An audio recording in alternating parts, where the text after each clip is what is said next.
On repart les amis, on repart avec Olivier Le Rodelec. Bonjour Olivier. Bonjour Stéphane. Fondateur de Box. Alors j'ai mis la dernière brique logistique et Box m'a bien fait sourire. Alors non mais vous avez fait un poisson d'avril, il faut bien qu'on a le droit, on a bien le droit d'en avoir un nous aussi.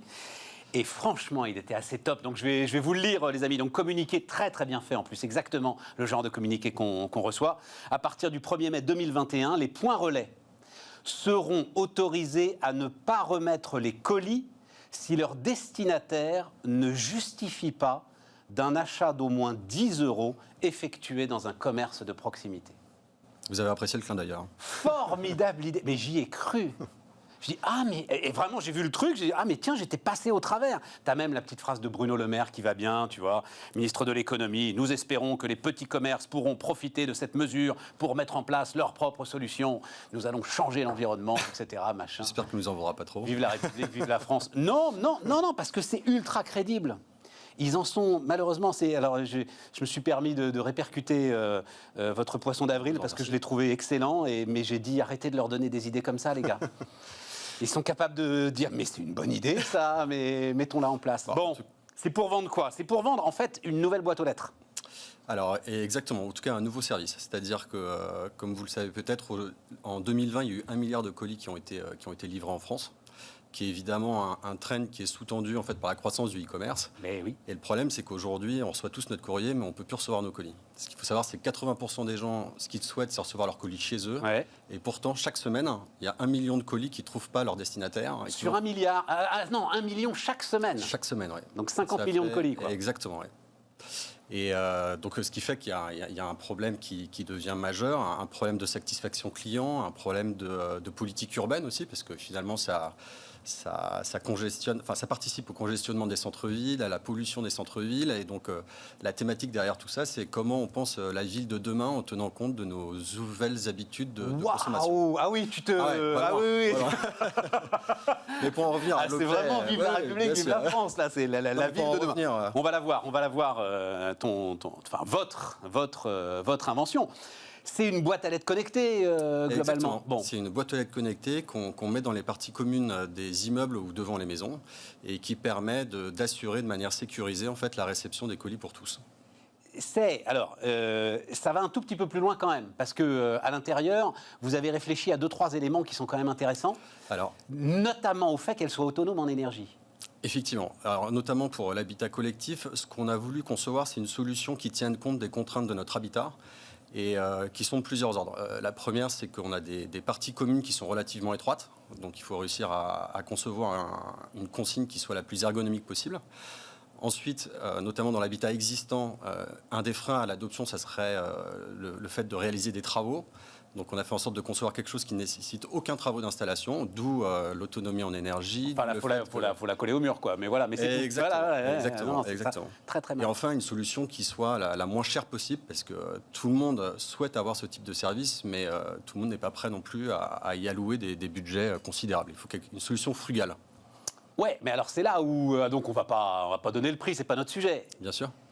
C'est un investissement quand même. Alors, je veux dire, c'est plusieurs centaines. Pour les particuliers, c'est plusieurs centaines d'euros. Alors pour la maison, effectivement, alors après vous avez un usage en illimité, donc il faut acquérir la consigne en elle-même et c'est 299 €. Et en revanche, mais je le donne parce que vive les vendeurs, pour donner un ordre d'idée, quoi. Et pour l'habitat collectif, en revanche, c'est quelque chose qui est plus. Il faut plus le voir comme un service. C'est un coût qui est compris entre 2 et 4 € par mois et par logement.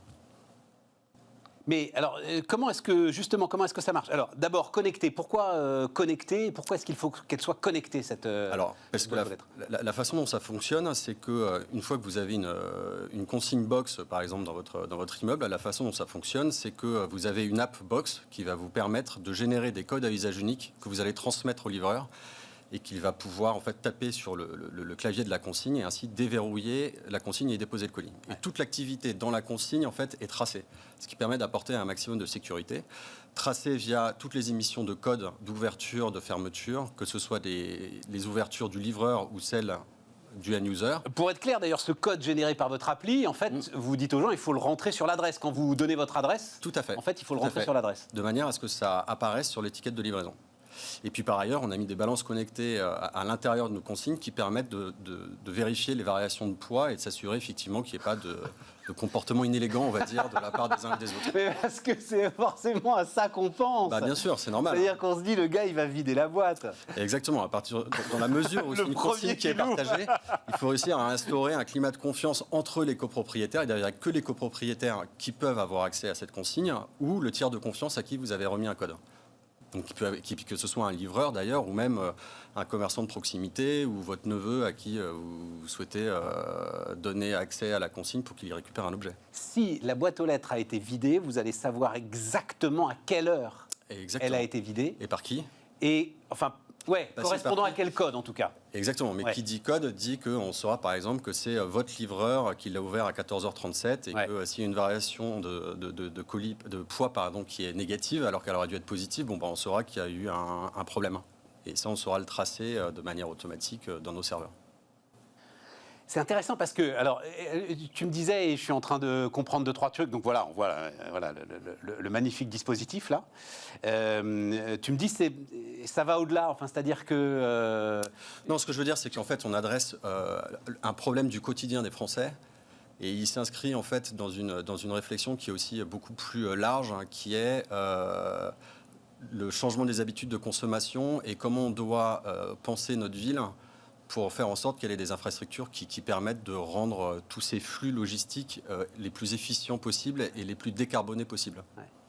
Parce que toi, dans ton esprit, et ton esprit d'entrepreneur, c'est évidemment un esprit sky is the limit. Exactement. On va dire dans 5 ans, les immeubles seront conçus avec les boîtes aux lettres, mais avec 2 ou 3 box d'origine. Et exactement, par exemple, c'est le cas d'un de nos clients, ICAD. Je les remercie d'ailleurs encore pour leur confiance. ICAD, c'est la foncière de la Caisse des dépôts. Hein, exactement. Ça, hein. Et ils ont gros acteurs. Ouais. Ils ont convenu d'installer des consignes box dans l'ensemble de leur partie commune de leur programme des 3 prochaines années.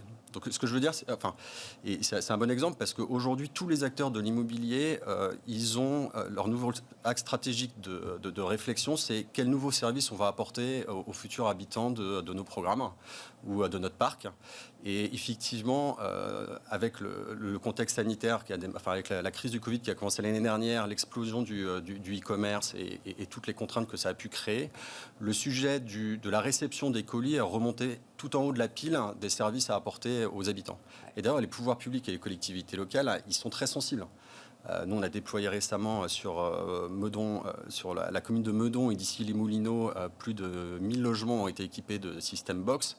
Et en fait, on a eu un vrai sponsorship aussi des maires de Meudon ou d'ici les Moulineaux pour inciter leurs bailleurs à déployer ce type de solutions, d'infrastructures qui permettront effectivement de décarboner les centres-villes, de fluidifier les centres-villes, d'apporter une réponse concrète. Non, c'est super intéressant. Alors en plus, le maire d'ici les Moulineaux, dès que c'est nouveau, il aime quoi. Voilà, il a un certain nombre de défauts, mais là, il faut bien lui donner ce crédit. Et est-ce que ça veut dire, parce que moi, je pensais aussi à tout le potentiel des objets connectés, parce que tout ça, cette pile que tu mets qui dure 2 ans, je crois. Une autonomie de 2 ans. 2 ans. Ça veut dire que derrière, quand même, tout a été pensé pour une énergie ultra frugale. Exactement. Voilà. Ça a été la clé de notre concept, du produit qu'on a développé. Or, il faut quand même peser. Tu as quand même un dispositif pour peser, tu as un dispositif pour générer les codes, tu as un dispositif, c'est du Bluetooth. C'est de la connectivité Bluetooth. C'est de la connectivité Bluetooth pour que ça... Donc en fait, c'est le téléphone de l'utilisateur en fait, qui va permettre, au moment où vous allez générer une ouverture via votre smartphone en Bluetooth, c'est à ce moment-là que la mémoire du microcontrôleur va se décharger dans notre cloud, dans notre back-office, toutes les informations d'ouverture, de fermeture, toute la remontée d'historique d'informations de la consigne. Mais effectivement, c'est un peu plus qu'une boîte aux lettres quand même. C'est un peu plus qu'une boîte aux lettres. Mais j'ai pas de problème à parler de boîte aux lettres. Mais il y a un peu de techno dans la boîte aux lettres, quoi. Bah oui, il faut, oui. Et puis en plus de ça, moi je suis convaincu que en déployant ce type d'infrastructure, en fait, on peut à l'avenir agglomérer tout un tas d'autres services pour les habitants, qui soient effectivement donc dans l'habitat collectif ou individuel dans les maisons. Vous avez, il y a des concurrents. J'imagine qu'il y a un certain nombre de brevets. Il y a des concurrents. Très vite, il nous reste une petite minute. Oui. Alors des brevets, nous on en a déposé un effectivement sur notre techno. Des concurrents, il y en a. C'est juste qu'ils n'ont pas, je pense, approché le problème sous le même angle. Les solutions qu'ils proposent, c'est des solutions qui ressemblent beaucoup à des Amazon Locker. Le problème, de mon point de vue, de ces solutions, c'est qu'elles n'ont pas le bon market fit, c'est-à-dire qu'en fait, elles prennent beaucoup de place, elles coûtent cher, elles nécessitent des travaux d'installation, ce qui fait qu'en fait, ils ont un problème. C'est-à-dire que c'est une case par colis. C'est une Amazon case par Locker. colis, Et voilà, il c'est faut ça. du raccordement électrique, il faut une carte GSM, ça prend donc beaucoup de place, ça coûte très cher, et donc c'est de mon point de vue dysfonctionnel. Dans votre communiqué, Ouais. il y a un truc quand même qui est bien. Vous faites dire un truc à Bruno Le Maire qui est très laisse te intelligent. Ben oui, quand même. Parce qu'il ne dit pas ça va permettre de freiner l'essor du e-commerce. Non, il dit ça va permettre aux petits commerces de mettre en place leur propre solution de click and collect. Voilà. Oui, parce que c'est un nouveau produit qu'on développe en Ça, ce c'est moment. brillant. Non, mais ça, c'est intéressant. Non, mais avec notre socle technologique, on propose maintenant des solutions de click and collect pour les PME, les artisans, etc., afin de pouvoir digitaliser leurs ventes et, voilà, et pouvoir Élargir être votre offensif et effectivement. Voilà. Olivier Le Rodelec, donc fondateur de Box. Et puis, je vous le disais, dans cette période très particulière, écoutez ce que nous racontait donc Florent Malbranche, fondateur de Brigade. Et là, on est au cœur de ce que traverse l'hôtellerie, café, restauration. C'était le 3 mars dernier sur Bismart.